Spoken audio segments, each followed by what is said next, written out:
Wir haben Ende Juni, es ist schön warm. In Kiel hat die Kieler Woche gestartet und wir haben die kürzeste Nacht vor uns. Wir haben also mittlerweile kurz vor 11 Uhr. Ich bin hier mutterseelenallein, aber ja, es ist noch relativ hell. Haben also Mitsommernacht und Claudia und Carsten haben das zur Idee gemacht, eine Mitsommernachtstour zu machen, 300 Kilometer lang, von Kiel über Husum, somit wohl einem der bekanntesten Leuchttürme, die wir hier haben, zum Westerhever Leuchtturm mit diesen beiden kleinen Häuschen an der Seite. Da wird dann sicherlich in stockfinsterer Nacht ankommen, aber wir haben wolkenfrei und es ist heute Vollmond. Mal gucken, wie das nachher wird, das Licht. Ja, ich hatte eben leider einen Luftablass im Reifen bei mir. Ein Loch scheint es nicht zu sein. Weiß nicht, wo das rauskommt. Deswegen die Truppe, mit der ich eben unterwegs war, die ist natürlich weitergefahren. Mal gucken, ob ich sie gleich beim nächsten Checkpoint wieder treffe und dann weiter mit denen fahre. Das sind 7 Leute, es war die erste Gruppe. Aber der Rest ist noch hinter mir. Insgesamt sind so 34 Leute auf der Strecke. Und dann, ja, mal gucken. Vielleicht lasse ich mich auch zurückfallen, fahre bewusst langsam und ich schließe mich dann der nächsten Gruppe, die nach mir folgt, dann an. Ja, es geht erst einmal nach Husum. Da ist dann der zweite Checkpoint. Und jetzt spule ich zurück zum Start, wie wir so aus Kiel rausfahren und langsam in diese Abenddämmerung reinrauschen. Also die ersten 90 Kilometer waren ziemlich schnell, zumindest in der Gruppe, in der ich war. Mal gucken, wie es dann weitergeht. Wird also wahrscheinlich eine traumhaft schöne Nacht für mich. Geht nachher bei den Schafen am Deich lang. Die werden da wahrscheinlich überall auf dem Weg rumliegen. Genug Licht habe ich mit und jetzt spule ich zurück zum Start. Audax Randonneurs Alemannia, das 300 Kilometer Brevet zur Mitsommernacht im Herzen von Schleswig-Holstein, Gruppe fahren durch die kürzeste Nacht zu Deutschlands bekanntestem Leuchtturm. Komm mit, sei dabei. Faszination Brevet fahren, das ist Audax. Willkommen. Es ging mal wieder los mit der Audax zu einem wunderschönen Spot. Das Ganze zur kürzesten Nacht des Jahres.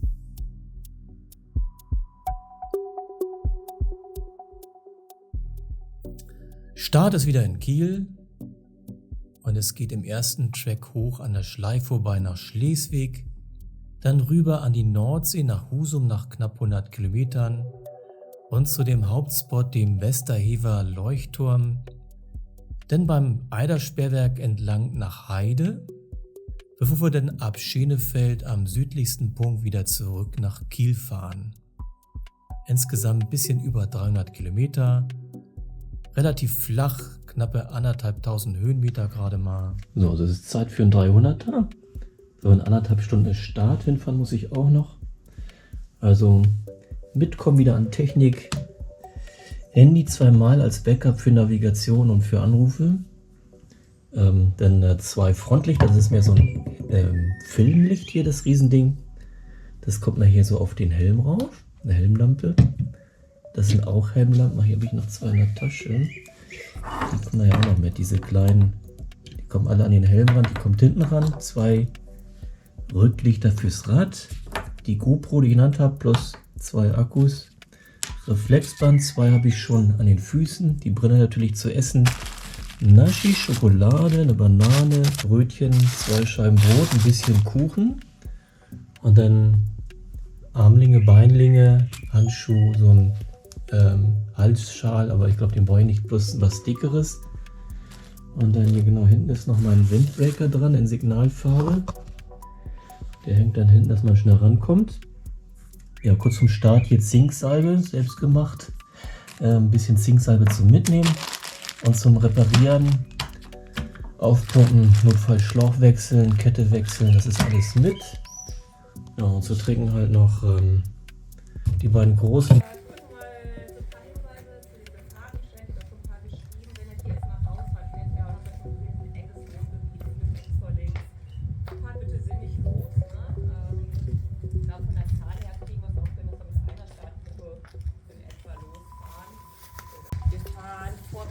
Das sind so 5 Kilometer vorher, fahren wir vor dem Deich an der Nordsee. Wir sind jetzt noch in der Nacht abgefahren. Ihr habt viele Schafgatter, die gehören halt zu Nordfriesland dazu. Und ihr habt eben auch viele Schafe. Und Schafe liegen gerne auch die letzten 2 Kilometer zum Geld. Das ist eine Schafe in Linz. Also diese 15 Kilometer.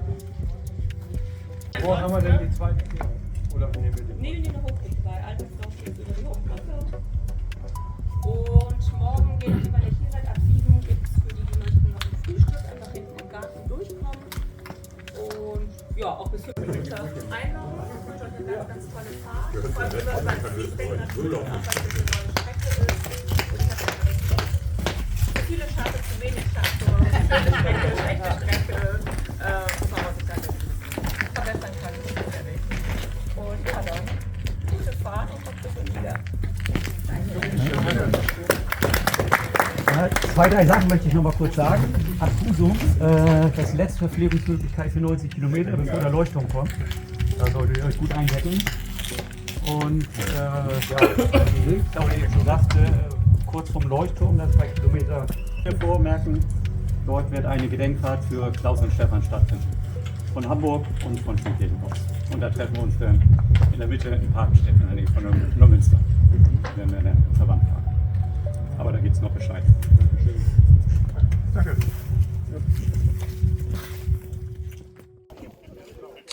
Oh, jetzt warte mal. Da war es. Nee, machen wir nochmal eins. Da war so viel orangene Weste im Vordergrund. Okay, danke. Ja, und nun passiert mir was, was mir noch nie passiert war. Denn ich krieg diesen Check-in mit dem E-Privé einfach nicht hin. Guido, geht los. Ja, ich weiß nicht, er macht das hier nicht. Er macht das nicht. Nee. Wir können ja sein, das Zeug muss keine Angst haben. Ja, Carsten sagte später, man hast du das Bild vor 19 Uhr gemacht, aber man konnte es eben sehen, das Bild war definitiv nach 19 Uhr gemacht. Und er wollte das irgendwie nicht. Also er sagte mal, das Format gefällt ihm nicht. Dann wollte er irgendwie, dass ich so aus 2 identischen Kontrollen was wähle. Ich habe dann einfach nur, weil die anderen wirklich alle losfuhren, dann 1 gedrückt. Sehr viel Spaß. Danke. Das ist sein erstes Privé. Na, jedenfalls wird das mit dem E-Privé nicht klappen. Und so fuhren wir dann als einigermaßen geschlossene Gruppe langsam aus Kiel raus. Der Start war diesmal ja direkt bei Claudia zu Hause.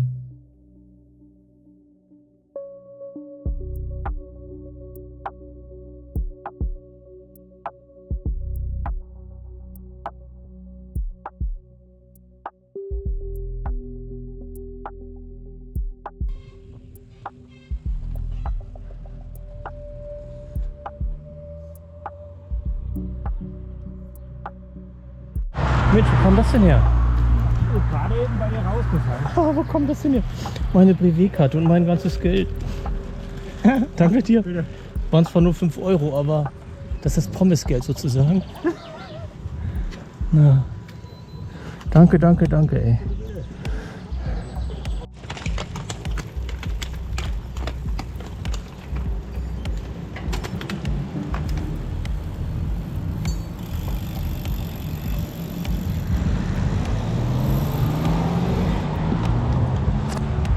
Da bist du ja wieder. Noch kommst du ja prima mit. Wenn noch ein paar rote Ampeln kommen, kann ich mithalten. Ja, bis zur Fähre kriegst du es ja vielleicht noch hin. Ja.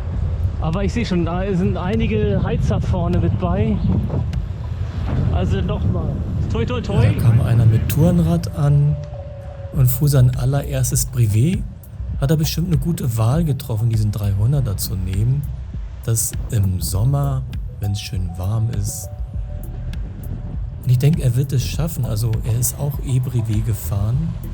Und da werden also alle erfolgreich finishen.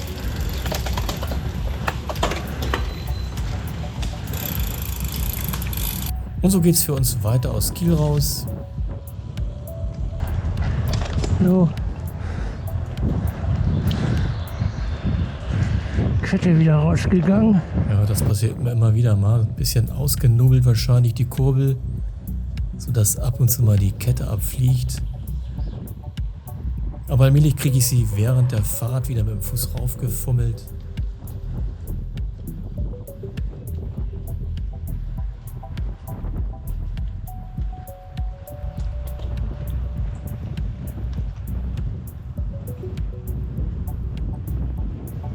Und noch sind wir eine Gruppe. Also knapp 40 Leute sind wir, die wir starten.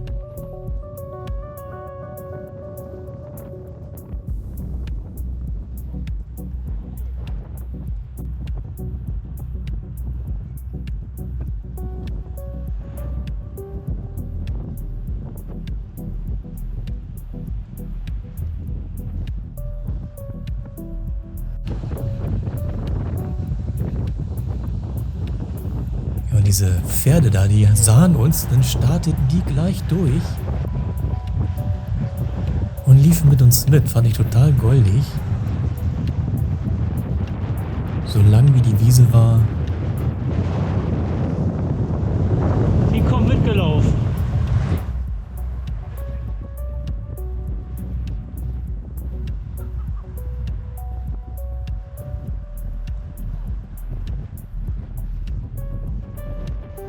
Da hatten die Pferde wohl ihren Spaß, uns zu verfolgen.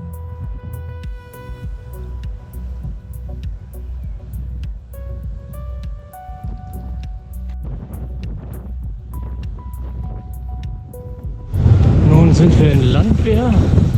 Die erste und einzige Fähre über den NOK.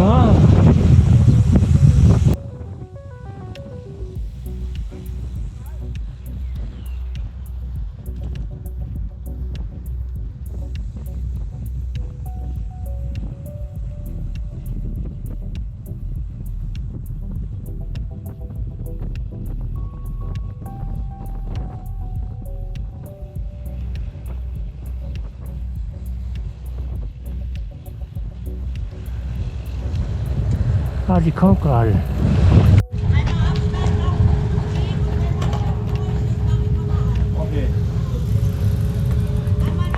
Ja, Sicherheit wird da sehr groß geschrieben bei den Fähren neuerdings. Da warteten wir erstmal, bis das große Containerschiff durchgefahren ist. Und dann ließ man uns wieder auf die Fähre rauf.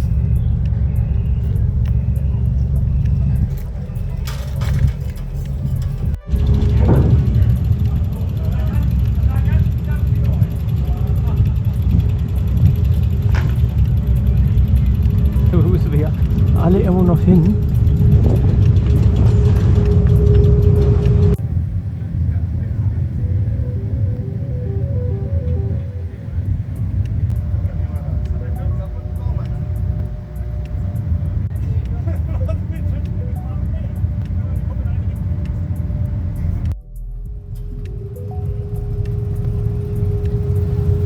Der Trupp ist ja fast wieder komplett, müsste das sein, ja. Na, nicht ganz, ein paar wenige fehlen.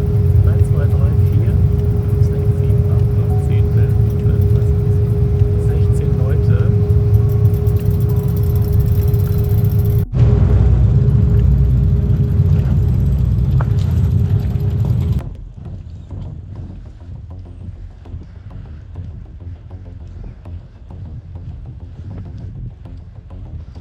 Ja, so mussten wir erstmal den Berg hoch, hinterm Kanal.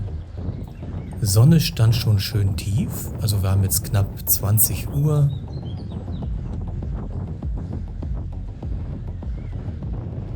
Und wir werden jetzt so bis 11 Uhr einer immer tiefer gehenden Sonne oder untergehenden Sonne entgegenfahren.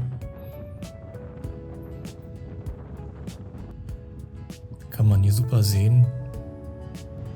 Oben bilde ich wieder ab und zu mal diesen Track ein, wo wir dann gerade auf dem Rundkurs uns befinden.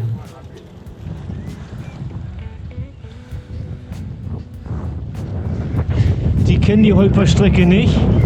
Hier ist nämlich der Radweg astrein, zudem windgeschützt.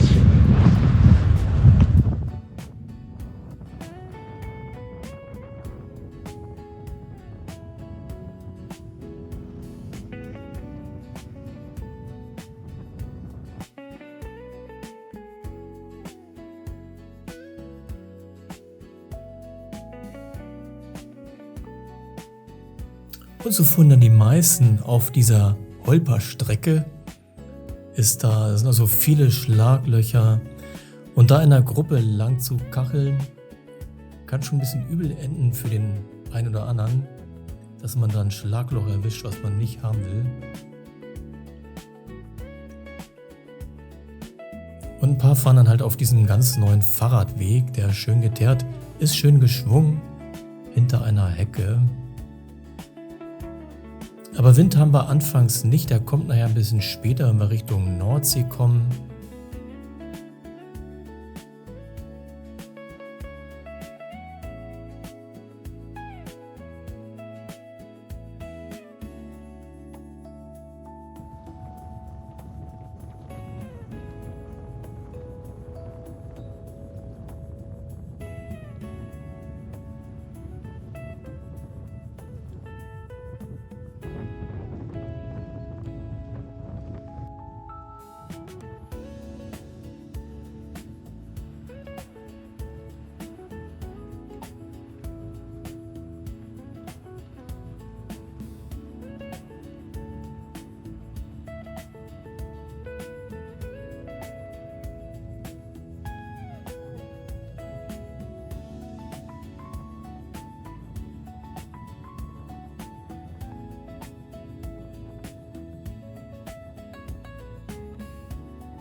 Und so geht's für uns alle Mann weiter Richtung tiefstehender Sonne.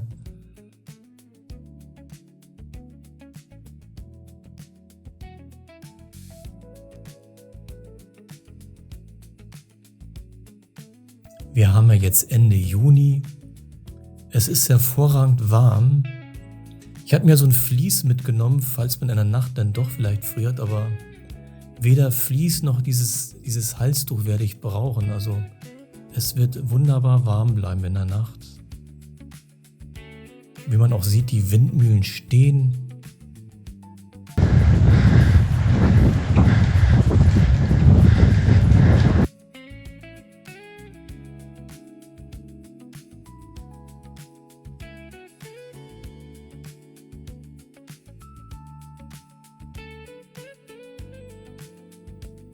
Ja, nun haut Carsten ab. Vorne sind auch so ein paar Lose. Ich hänge mich hinten ran.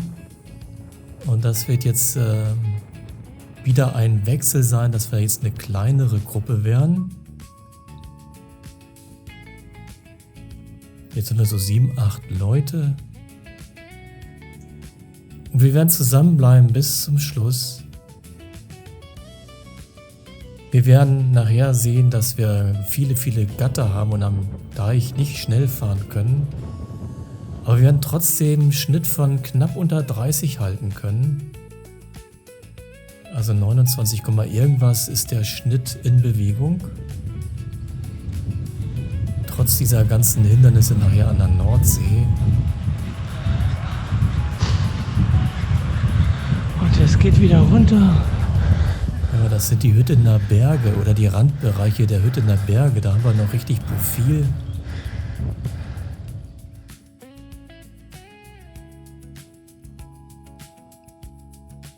Und so sehen wir zu, dass wir weiterhin hohen Speed halten. Geht Richtung Schlei, Richtung ersten Kontrollpunkt in Bußdorf, heißt das, ist neben Schleswig.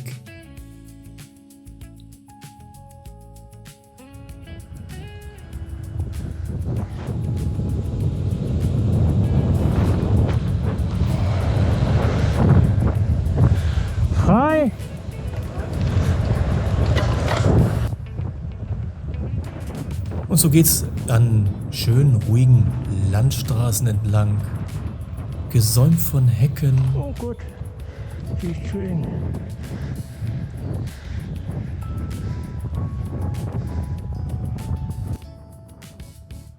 Richtung zur Schlei.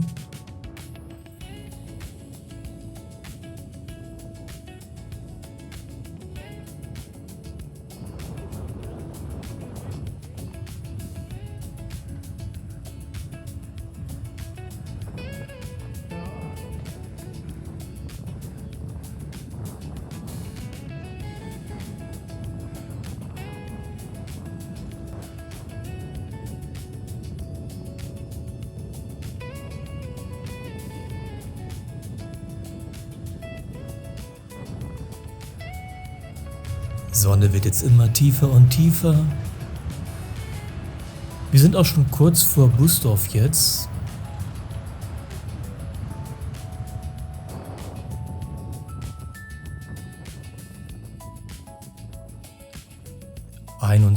Uhr haben wir.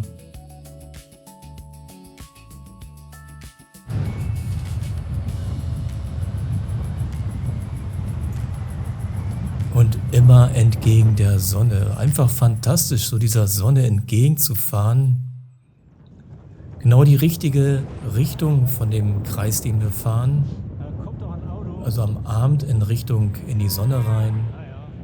Und nach der Nacht mit einem riesigen Vollmond, den wir haben werden, geht es dann der Sonne entgegen oder auch dem Sonnenaufgang. Also vom Licht her wird das wirklich ganz hervorragend, diese Tour.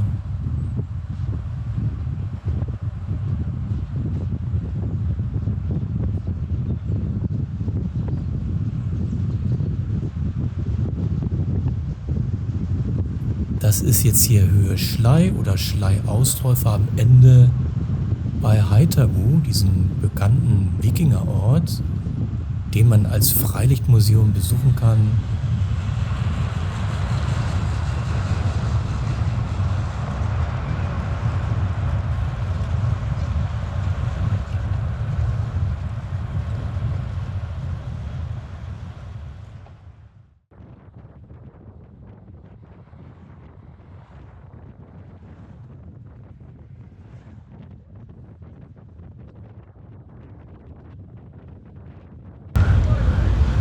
Kontrolle.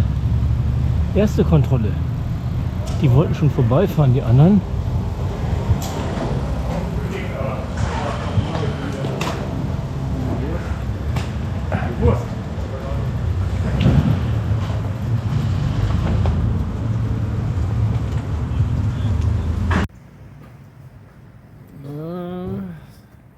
So.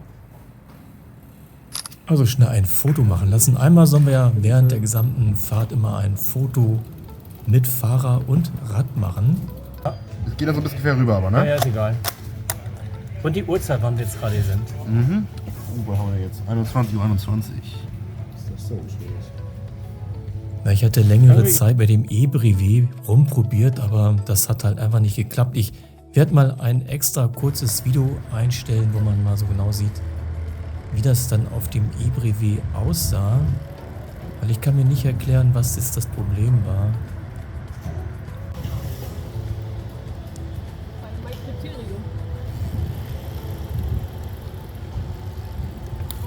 Also knapp 9:30 haben wir jetzt. So, es geht weiter. Mein E-Brevet geht nicht. Irgendwie der Start hat nicht geklappt, naja. Das heißt Analogkarte und Fotos machen.